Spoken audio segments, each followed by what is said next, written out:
Hello, it is Serum screaming in your ear. Um, I am back on the Antidote server and I am working on a new house.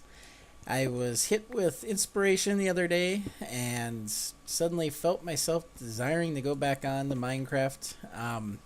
Taking a little bit of a break from Kerbal Space Program. I apologize for anybody who is into that show more.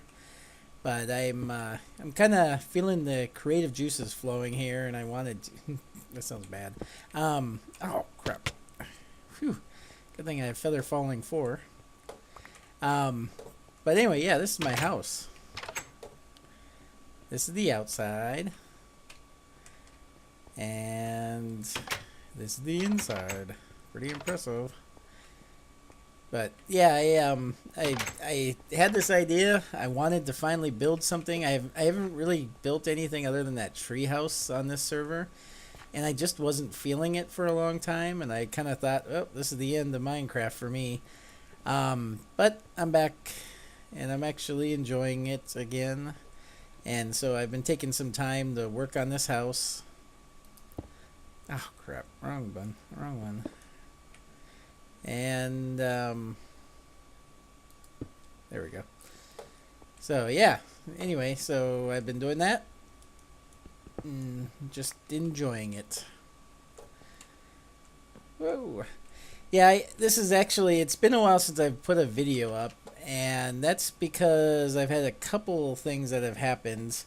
um, I recorded actually a Minecraft before I started this house, and I was talking about the Ouya a little bit more, talking about what I didn't cover in the video that I did of it, and got all done with that. And then I went to put it up and realized that I didn't have any audio. I'd forgot to turn the mic recorder back on Fraps, because when I do the Kerbal Space, I shut that off since I do the post commentary. And so, of course, I didn't record any sound, so I didn't end up putting it up because it really wasn't worth watching. It was more of just me talking about the Ouya.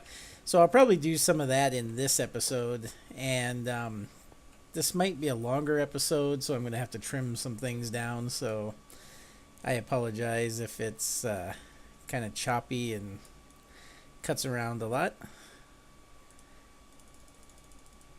Oh, I probably didn't need that much. Oh well, now I have lots of pains.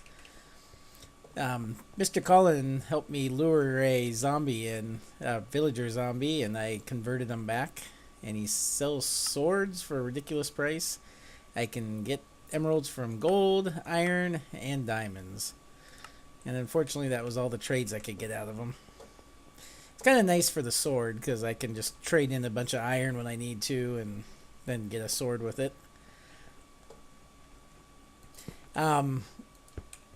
Yeah, eventually what I want to do with this is, there's a village a little ways out. I'm going to make a subway to it with a minecart, and you can ride back and forth between this and the village, and I'll do work on the village too. But the other thing I want to do is, I kind of came up with the idea of using the daylight sensor to switch between a lava fall at night and a waterfall during the day.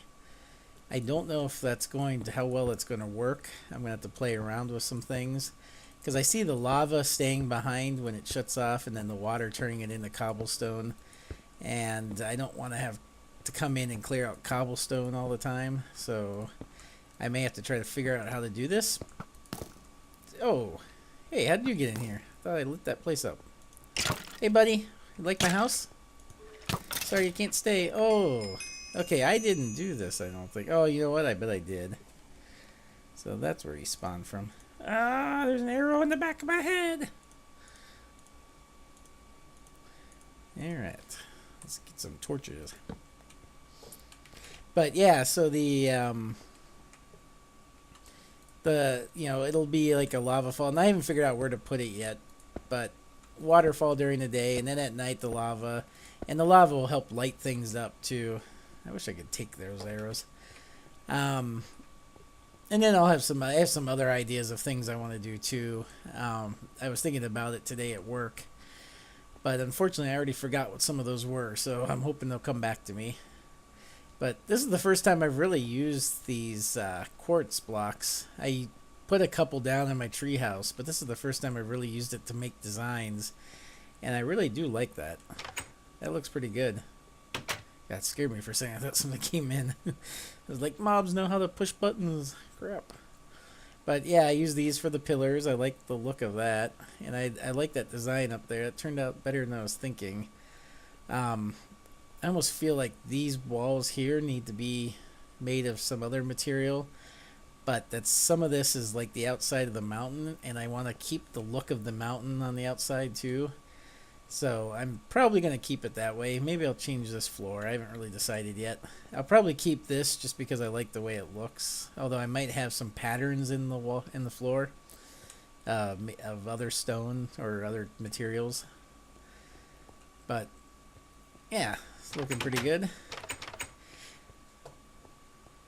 I don't know where to put the lava and waterfalls too. I haven't figured that out yet.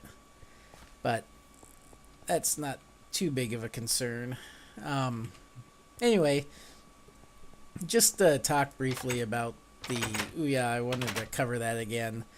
For anybody who's interested in it and wondering if it's worth buying, I've had some time to play around with it, and of course, you know, it's been released now in stores. And it's actually, for as bad as the reviews are on it, it's actually sold out on Amazon in the US and the UK, which is just crazy. I'm amazed that it did that well. And it's and it's got some bugs. My biggest complaints, and they're the complaints of other people, are that it has like 150 or 175 games, but most of them are crappy games. Although, you know, if you have a little kid, they're fun. You know, they're entertaining for kids, I think. You know, like some of them, my son really likes. I haven't really found too much I'm crazy about on it, but if you have a kid, it's kind of entertaining for them. The other complaint I have that I saw was a complaint from other people is the lag with the controller. They're just not very responsive, so you end up getting a lot of you hit the button or move the controller or whatever, and it's kind of a bit of a delay, and for gaming that's really bad. But apparently they say they're gonna fix that, so we'll see if they can. Ooh, I heard a eerie noise. Okay, I'm thinking this walkway I might use some netherrack. But I guess the thing I've been saying when I talk about it to people is that I can't speak English. I like the idea that it could be used. I don't think it's going to be the best gaming system ever, but I do see a big potential for people making programs to have it do things, you know, like, you know, not just being a game system, but I see the potential in having apps to make it other things. You know, if you know what I'm saying, because I don't really know if I know what I'm saying. I can see people like turning the Ouya into like, you know, a multimedia center with some apps, or coming out with hardware that you could use with the Ouya. You know, things like that. You know, like, it's, I think the potential for it is really in that more than gaming. I think some hackers could really have some fun with that thing, and I think it would be interesting to see what kind of stuff they come up with. And the fact that the Ouya is allowing, you know, people are allowed to do things with it, and it's not, you know, they're not going to get sued for messing around with it. I think that's where the real potential will be. So I'm kind of excited to see what people can do with it. I think it'll kind of reminds me, I can't think of the name of it, but that computer that came out back in the 70s, it's going to bug me. I can't think what it's called, but Microsoft actually made a operating system for it. It was just a box with some buttons and stuff, but people like made operating systems for it. I think that's like Microsoft, their first thing they did was like a punch card operating system for it, and then people had keyboards and TVs hooked up to it, and next thing you know, you had like real computers that could do things. Before it was just a box with flip switches and flashing lights, and then all of a sudden it actually was like a computer that could do things, and it was interesting what people could do with it, and I think that's where the potential is in this, is seeing what people can do with it. But for gaming, I just don't think it's going to work out. Let's cook this. But yeah, I mean I'm not gonna get into it too much. I think most people don't really care about it. Anyway, so that's my 2 cents. How does that look? I think if I put a border in, it might make it look better. We'll see. Anyway, I guess I'm probably going to end it here. I don't know how long it's been, but this is what I have so far. I'm going to have some more stuff over there. And my village is off that direction. I'm going to have like a tunnel with a railroad system running to it. Lots of annoying little slimes all over the place. But anyway, that's it for now. I am your Minecraft Serum, and I will see you next time. Bye.